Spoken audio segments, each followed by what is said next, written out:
નમસ્કાર વિદ્યાર્થી મિત્રો, કેમ છો? મજામાં?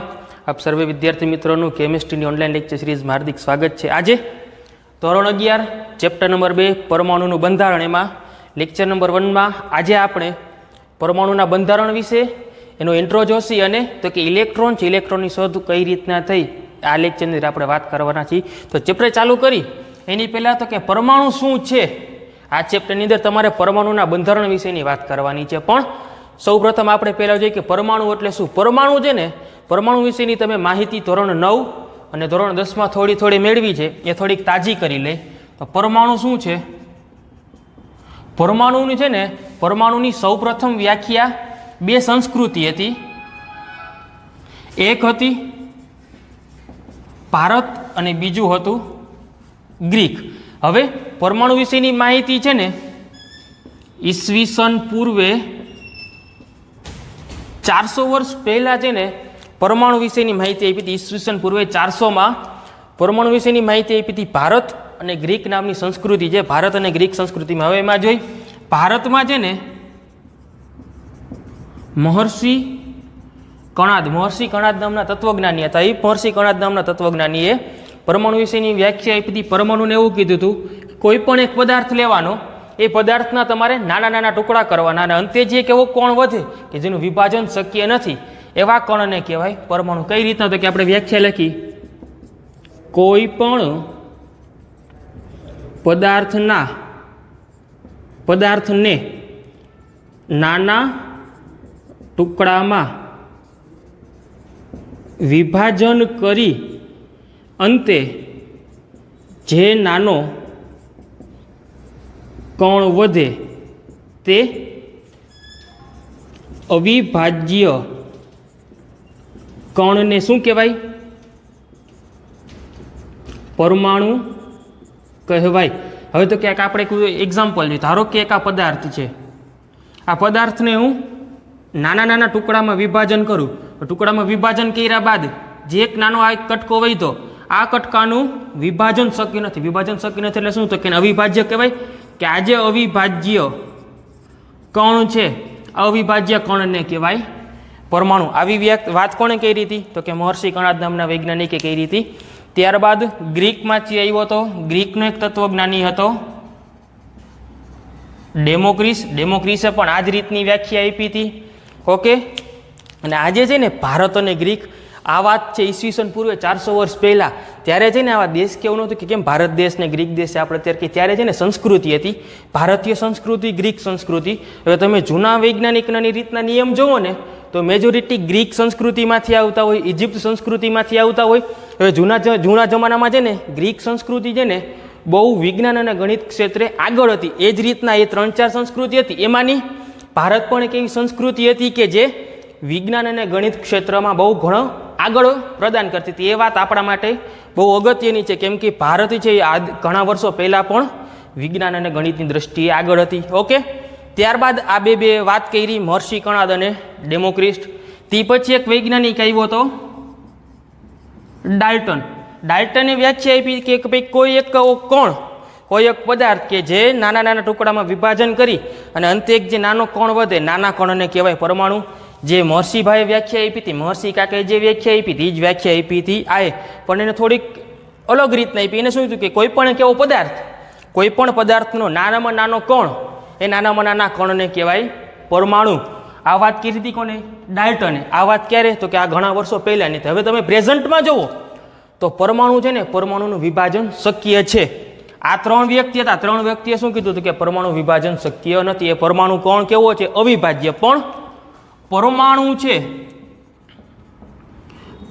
છે ને બીજા 3 પદાર્થનો બનેલો છે. ક્યાં? 3. 1, 2, 3 એમને નામ તો આપવા પડે. પેલો છે ઇલેક્ટ્રોન, પછી પ્રોટોન અને ત્રીજું છે ન્યુટ્રોન. ઓકે. ઇલેક્ટ્રોન, પ્રોટોન અને ન્યુટ્રોન બનેલો છે. બીજા એની અંદર આવે પોઝિટ્રોન છે, ન્યુટ્રોન છે, એ બધા ઘણા પદાર્થ આવે. પણ તમારે મેઇનલી આ 3 વિશે અભ્યાસ કરવાનો છે, ઇલેક્ટ્રોન, પ્રોટોન અને ન્યુટ્રોન.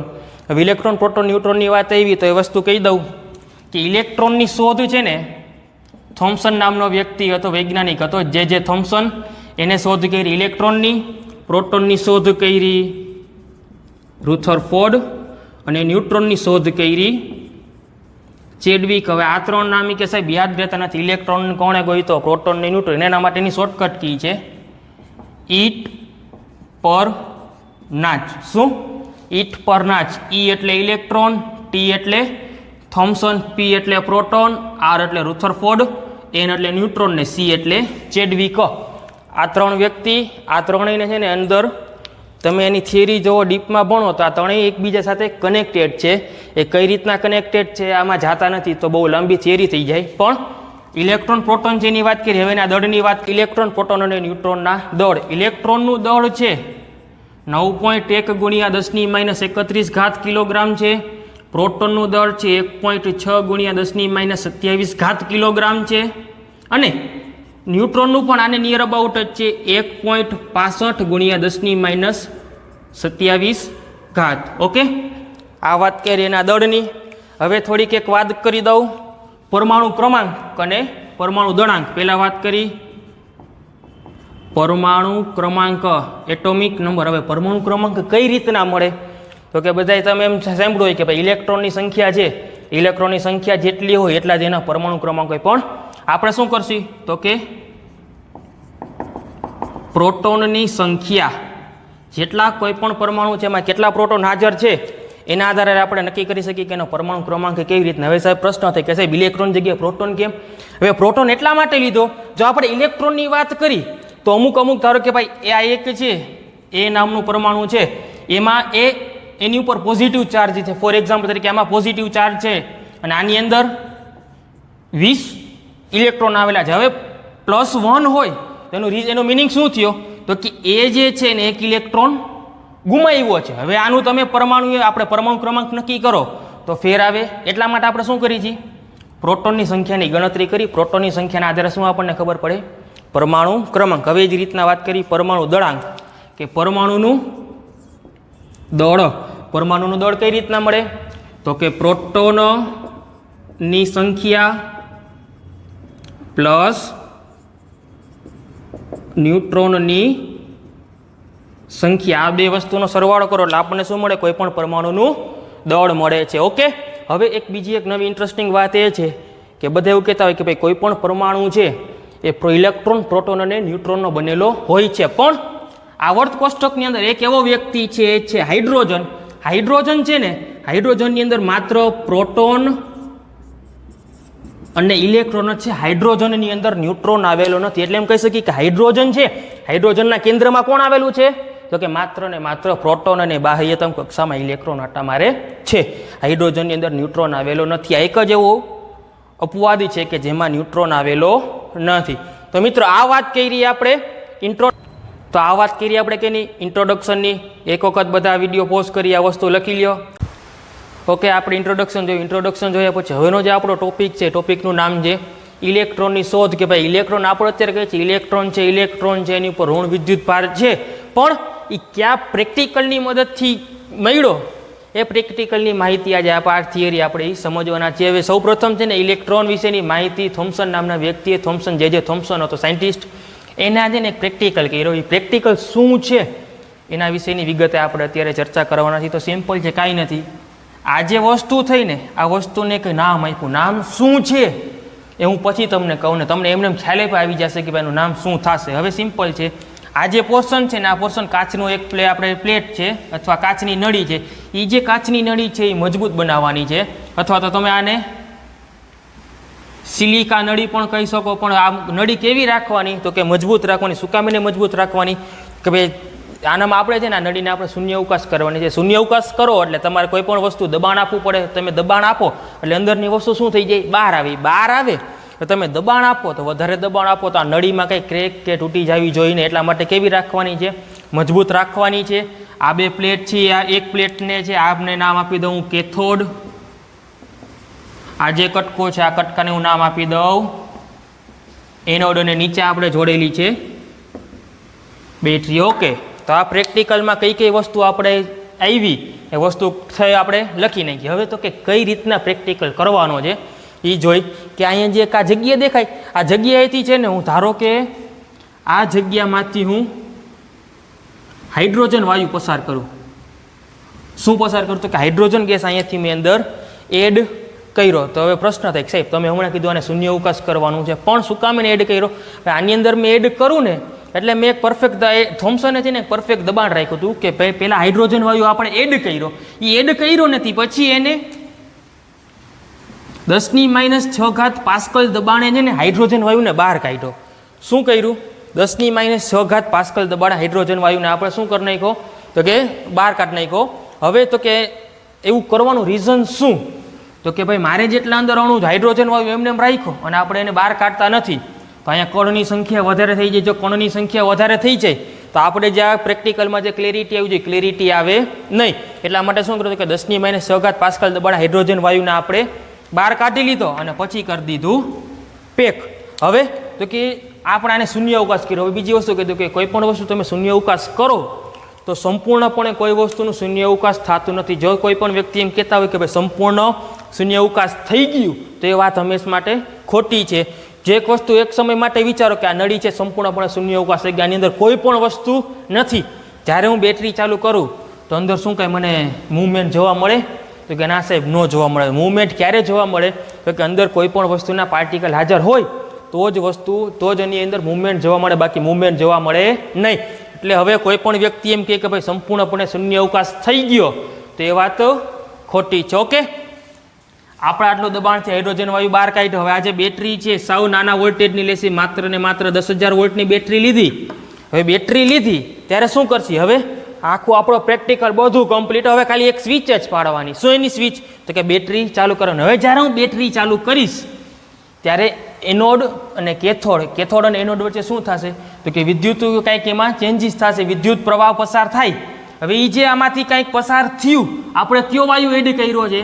હાઇડ્રોજન વાયુ એડ કર્યો છે. હાઇડ્રોજન વાયુ છે આમાંથી કંઈક પસાર આપણે બેટરી ચાલુ કરી એટલે આમાં ઉર્જા ઉત્પન્ન થઈ. એ ઉર્જા મેળવશે કોણ? તો કે હાઇડ્રોજન છે ને આની અંદર રહેલી ઉર્જા એ મેળવશે. ઉર્જા મેળવે એટલે એની અંદર છે ને કંઈક ચેન્જીસ થાય. શું? તો કે એની અંદર કંઈક આપણે ઓબ્વિયસ છે ભાઈ, કોઈ પણ વસ્તુને તમે એનર્જી આપો. હવે પાણીની તપેલી છે, તપેલીમાં તમે ગેસ ચાલુ કરો તો શું થાય? તો કે અંદરનું પાણી છે શું થઈ જાય? બાષ્પીભવન થવા માંડે. એ જ રીતના હાઇડ્રોજન છે, આમાં ઉર્જા ઉત્પન્ન થઈ તો હાઇડ્રોજને શું કર્યું? ઉર્જા મેળવીને એના કારણે આમાં કંઈક હાઇડ્રોજનમાં ચેન્જીસ થયો. એ ચેન્જીસ થયો ને એના કારણે કેથોડથી એનોડ તરફ એક કિરણ પસાર થયું. શું થયું? કેથોડથી એનોડ તરફ એક કિરણ પસાર થતા યાદ રાખો કે હાઇડ્રોજન વાયુએ ઉર્જા મેળવ્યા તે પછી કેથોડથી એનોડ તરફ એક કિરણ પસાર થયું. કેથોડ ટુ એનોડ કિરણ પસાર થયું. હવે કિરણ ક્યાંથી પસાર થયું? તો કે કેથોડમાંથી સ્ટાર્ટ થયું ને પૂરું ક્યાં થયું? એનોડમાં. તો આ જે કિરણ મળ્યું ને એ કિરણને કીધું કેથોડ કિરણ. શું કીધું? કેથોડ કિરણ. કેવી રીતના કેથોડ કિરણ કીધું? કે ભાઈ કેથોડમાંથી જ અને એનો કેથોડ ટુ એનોડ એક કિરણ પસાર થયું. કિરણને આપણે કીધું કેથોડ કિરણ. હવે તો કે હવે આનું નામકરણ કરીએ. મેં કીધું કે આનું કંઈક નામ છે, પણ શું નામ છે? આ નળી છે, આ નળીમાં શું ઉત્પન્ન થયું? કેથોડ કિરણ ઉત્પન્ન થયું. તો આ નળીને આપણે શું કહી? કેથોડ કિરણ નળી અથવા તો કેથોડ રે ટ્યુબ પણ તમે કહી શકો ને એને શોર્ટ ફોર્મમાં CRT પણ કહી શકો, કેથોડ રે ટ્યુબ. Okay, clear? આપણે આ વાત કરી. હવે તો કે આમાં છે ને અહીંયા બે પ્લેટ છે ને, બે પ્લેટની વચ્ચે હું આને થોડીક વાર માટે ભૂસી નાખું છું. એક નાનકડી સિલિકાની પ્લેટ રાખું. શું રાખું? Silica plate. હવે સિલિકાની છે ને પાતળી પ્લેટ લીધી છે. હવે કેથોડથી એનોડ તરફ કિરણ પસાર થાય છે. ઓકે, ચાલો અહીંયા એક આપણે પ્લેટ છે એને ઝૂમ કરીને ઉપાડીને અહીંયા આવી ગઈ. હવે કિરણ આથી આ દિશામાં પસાર થાય છે. તો કે હા, હવે કિરણ જ્યારે આમથી આમ પસાર થાય એટલે કે સિલિકા પ્લેટના ઉપરના ભાગમાં કિરણ ભટકાય. જો આ ઉપરના ભાગમાં ભટકાય તો સિલિકા પ્લેટ શું થાય? તો કે એ ચકડી ફરવા માંડે. શું કામ? એને તો કે કિરણ છે એના ઉપલા ભાગ સાથે ભટકાણો એના કારણે શું થયું? તો કે એ ફરવા માંડ્યું. કિરણ શું હતું? તો કે કિરણ ગતિમાં હતું. તો કે હા, કોઈ પણ કિરણ ગતિ કરતો તો એને ગતિ ઉર્જા હોય પોતાની. તો કે હા, ગતિ ઉર્જા હોય ને. હવે એ કિરણ છે આની સાથે ભટકાણું. જો આની સાથે ભટકાય તો આ શું થઈ ગયું? તો કે આ મૂવમેન્ટ થઈ તો ગતિ ઉર્જામાંથી આ ફરવા માંડે. કોઈ પણ વસ્તુ જો એની અંદર મૂવમેન્ટ થાય તો એને શું કહેવાય? એની યાંત્રિક ઉર્જા કહેવાય. તો કે હા, એનો મતલબ એ કે જો કેથોડ કિરણ ટ્યુબ છે એની અંદર હું વચ્ચે નાનકડી સિલિકાની પાતળી પ્લેટ રાખું તો ગતિ ઉર્જાનું યાંત્રિક ઉર્જામાં રૂપાંતરણ થાય. કેથોડ કિરણ છે એનો એક ગુણધર્મ થયો કે કેથોડ કિરણ ગતિ ઉર્જામાંથી યાંત્રિક ઉર્જામાં રૂપાંતરણ થયું. કેવી રીતના થયું?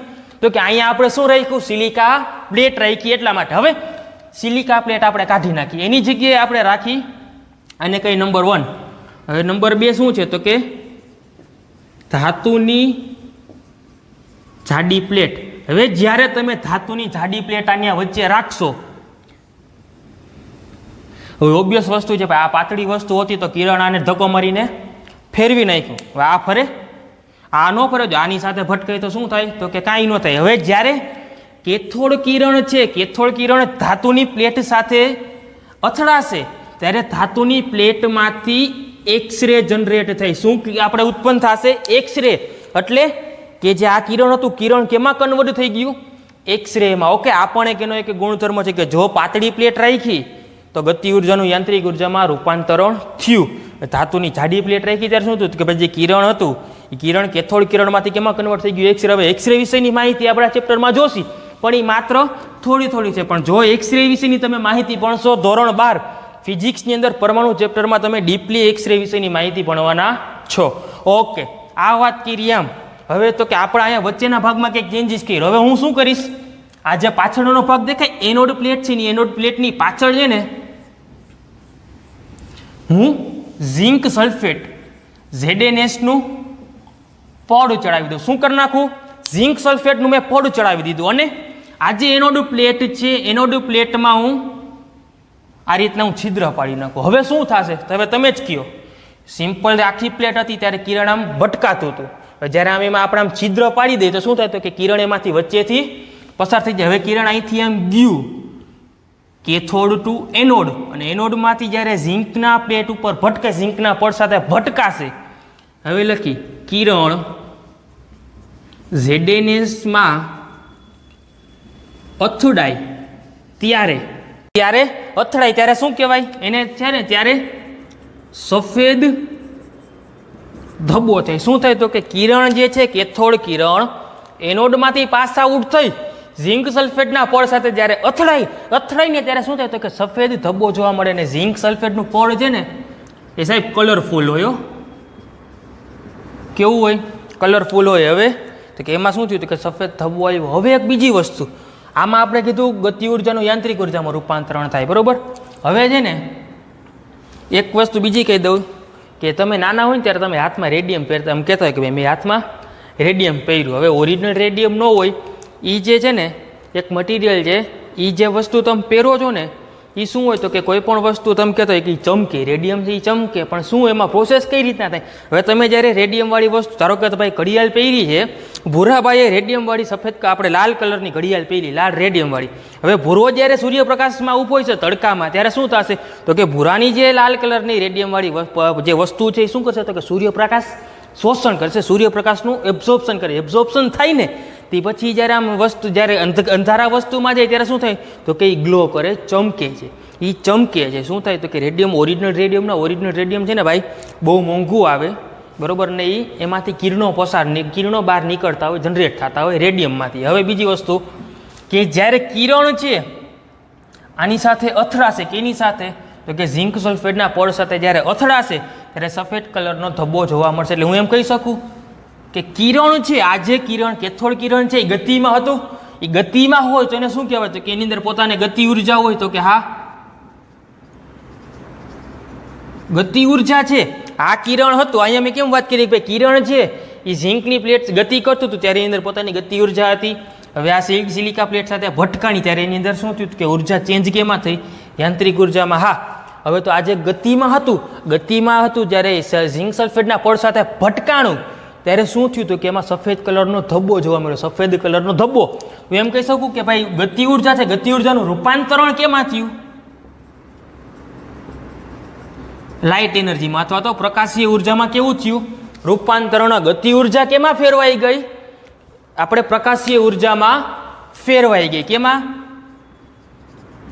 પ્રકાશીય ઉર્જા. હવે ગતિ ઉર્જાનું જ્યારે પ્રકાશીય ઉર્જામાં રૂપાંતરણ થાય તેને કહેવાય સિન્ટિલેશન. શું કહેવાય ભાઈઓ? સિન્ટિલેશન. સિન્ટિલેશન અથવા તો તમે એને બીજું નામ આપી શકો. શું નામ આપશો? તો કે ભાઈ ગમે આને શું કીધું તો કે સિન્ટિલેશન. સિન્ટિલેશન છે, સિન્ટિલેશનમાંથી શું થઈ જાય? ફોસ્ફોરેશન. શું એનું બીજું નામ થાય? ફોસ્ફોરેશન. ચાલો ક્લિયર. સિન્ટિલેશન ને બીજું શું કહેવાય? ફોસ્ફોરેશન. હવે મેં રેડિયમની વાત કરી હતી. રેડિયમમાં જ્યારે તમે આમ જોવો તો રેડિયમ ડાયરેક્ટલી એમાં ચળકાટ ઉત્પન્ન થાય. રેડિયમ એનો ડાયરેક્ટ કલર દેખાડે. સૂર્યપ્રકાશ એમાં પડ્યો અને એ વસ્તુ ડાયરેક્ટ ગ્લો થયું. ગ્લો મીન્સ કે એમાં ચળક ઉત્પન્ન થઈ? તો કે ના, ન થાય. જો ડાયરેક્ટ આપણે કોઈ પણ વસ્તુ છે એમાં તમે વસ્તુ પસાર કરો, કિરણ પસાર કરો ને જો ડાયરેક્ટ ગ્લો થાય, શું થાય? તો આપણે તરત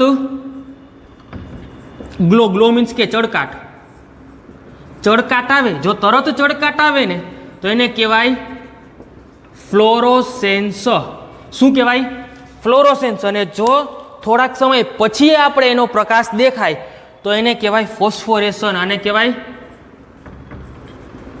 થોડા સમય બાદ ગ્લો થાય. ઓકે, જો ડાયરેક્ટ થશે તરત જ ગ્લો દેખાડે તો આપણે ફ્લોરોસેન્સ, અને થોડા સમય બાદ દેખાડે તો ફોસ્ફોરેશન. Okay, clear.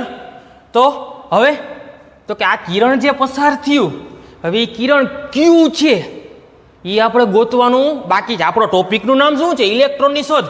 હવે ઇલેક્ટ્રોન કે પિક્ચરમાં આવ્યો તો કે ના સાહેબ, પિક્ચરમાં આવ્યું નથી. હવે હીરોની એન્ટ્રી છે ને હવે ક્લાઇમેક્સમાં. હવે શું કર્યું? આ જે કેથોડ ટ્યુબ હતી ને એ કેથોડ ટ્યુબની ઉપર હું 2 પ્લેટ લગાડી દઉં. શું લગાડી દઉં? 2 પ્લેટ. કઈ? તો કે 1 અને 2. સાહેબ 1 અને 2 નો હાલે, નામ આપવા પડે. ઉપરને કહી દો પોઝિટિવ, નીચેનું નેગેટિવ. હવે 2 પ્લેટ રાખી તે પછી જ્યારે બેટરી ચાલુ કરું એટલે આમાં ઉર્જા ઉત્પન્ન થઈ. નળીમાં ઉર્જા ઉત્પન્ન થઈના કારણે હાઇડ્રોજન છે, હાઇડ્રોજન ઉર્જા મેળવશે. મેળવ્યા બાદ કેથોડથી એનોડ તરફ એક કિરણ પસાર થયું. આપણે સ્ટાર્ટિંગમાં આપણે કીધું. હવે જે કિરણ પસાર આપણે પ્લેટ રાખી ને તે પછી જે કિરણ સીધા રસ્તે જતું હતું, કેથોડ કિરણ છે. કેથોડ કિરણનો ગુણધર્મ શું છે? તો કે સીધી લીટીમાં જ પસાર થાય, એમાં કંઈ ચેન્જીસ, એનો માર્ગ બદલતો નથી. હવે જ્યારે મેં પ્લેટ રાખી ત્યારે આ જે કિરણ હતું ને, કિરણ સીધી લીટીની જવાની જગ્યાએ આમ જતું હતું, એની જગ્યાએ ધક્કો લાગ્યો. કેમ થઈ ગયું? તો કે આમ ક્રોસમાં ગયું. કઈ રીતના? તો કે સીધું ગયું નહીં. કઈ રીતના ગયું? ક્રોસમાં ગયું. હવે ક્રોસમાં ગયું કઈ ડાયરેક્શનમાં ગયું? તો કે ઉપરની ડાયરેક્શનમાં ગયું. ઉપર કયો ચાર્જ છે? પોઝિટિવ ચાર્જ છે. તો એમ કહી શકું કે આની અંદર કાંઈક એવી વસ્તુ હોય, પોઝિટિવ પ્રત્યે એટ્રેક્શન ક્યારે થાય? તો કે કોઈ પણ વસ્તુ નેગેટિવ હોય, બરોબર, બે આપણે વિજાતીય વિદ્યુત ધ્રુવ છે, વિદ્યુત ધ્રુવ હોય વિજાતીય, તો જ એટ્રેક્શન થાય. સજાતીય વચ્ચે તો અપાકર્ષણ થાય. એનો મતલબ એમ આ કિરણ છે એ ક્યાં એટ્રેક્શન થયું? પોઝિટિવ પ્રત્યે એટ્રેક્શન થયું. જો પોઝિટિવ પ્રત્યે એટ્રેક્શન થાય તો આ કિરણ કેવું હોય? આ કિરણને કહેવાય ઋણ. હવે જો ઋણ હોય તો ઋણ કોણ હોય? તો કે ઓબ્વિયસ છે, કોણ હોય? ઇલેક્ટ્રોન. આવડી મહેનત કર્યા પછી ખબર પડી કે હીરો કોણ હતો? ઇલેક્ટ્રોન હતો. હવે બીજી વસ્તુ આપણે કીધું હતું, હાઇડ્રોજન છે ઉર્જા મેળવે છે અને પછી કાંઈક એમાં કિરણ ઉત્પન્ન થાય. હવે કાંઈ નથી. હાઇડ્રોજન છે તો કે હાઇડ્રોજન છે, આ વચ્ચે આ ચેમ્બર છે, ચેમ્બર જ્યારે ઉર્જામાં થઈ ગઈ તો હાઇડ્રોજન ઉર્જા મેળવશે. ઉર્જા મેળવશે ને એટલે હાઇડ્રોજનમાં છે ને એક બાહ્યતમ કક્ષામાં એક ઇલેક્ટ્રોન હોય. એ ઇલેક્ટ્રોન છે ને દૂર થાય એટલે હાઇડ્રોજન પ્લસના ઇલેક્ટ્રોન છૂટો પાડે. શું થાય? હાઇડ્રોજન છે બીજું કાંઈ છૂટું નથી પાડતું. શું છૂટું પાડે છે? ઇલેક્ટ્રોન. ઇલેક્ટ્રોન જ્યારે છૂટો પડ્યો એના કારણે કેથોડથી એનોડ તરફ એક કિરણ પસાર થયું. એ કિરણ પસાર થયું અને નામ આપ્યું કેથોડ કિરણ. ચાલો ક્લિયર. આ રીતના શોધ થઈ હતી ઇલેક્ટ્રોનની. બરોબર, આપણે શું હતો ટોપિકનું નામ? ઇલેક્ટ્રોનની શોધ. કે કઈ રીતના? તો કે આવડી મોટી મહેનત કરી પણ હીરોની એન્ટ્રી ક્યારે થઈ? બધા પિક્ચરમાં હીરો પહેલાં આવી જાય પણ હીરો ક્યારે આવ્યો? ઇલેક્ટ્રોનની વાત ક્યારે થઈ? તો કે સૌથી છેલ્લે. કઈ રીતના? તો કે આખું એક આપણે આ પ્રોસેસ કર્યા પછી થોમ્સન બાપાને ખબર પડી કે ભાઈ આજે છે એ ઇલેક્ટ્રોન છે અને એનો ચાર્જ કેવો છે? ઋણ છે. એટલે એના માટે એને કીધું ઇલેક્ટ્રોન. ઓકે, તો એક વખત ફટાફટ લખી લ્યો અથવા તો સ્ક્રીનશોટ પાડી લ્યો. ઓકે, તો આ વાત કરી કે ઇલેક્ટ્રોનની શોધ. ઓકે, અહીંયા આપણો લેક્ચર થઈ છે કમ્પ્લીટ. હવે તો કે બીજી વાત, આના પછીના લેક્ચરમાં આપણે શું જોશું? આના પછીના લેક્ચરમાં છે ને એક તમને હિન્ટ આપી દઉં. આપણે આના પછીના લેક્ચરમાં E/m ઇલેક્ટ્રોનનો ચાર્જ અને ઇલેક્ટ્રોનના દળ એ બંને ઉપરથી આપણે એક રેશિયો ગોતશી, એ પણ થોમ્સનભાઈએ જ આપેલો હતો. એ જ આખી થિયરી છે. કન્સેપ્ટ આ જ છે. જો આ કન્સેપ્ટ તમને પરફેક્ટલી ક્લિયર હોય તો આના પછીનો જે ટોપિક છે, ટોપિક સમજવાની બહુ મજા આવશે અને બહુ જબરજસ્ત છે. સાવ ઓમ સહેલો છે, પણ તમારે આવડશે ક્યારે? તો કે આ કન્સેપ્ટ તમારે ક્લિયર હોય ત્યારે. ઓકે, તો આજના લેક્ચર 1 માટે આટલું જ રાખી છીએ. હવે તો કે આના પછીના લેક્ચરમાં મળીએ. ત્યાં સુધી બધાને વંદે માતરમ, ભારત માતા કી જય.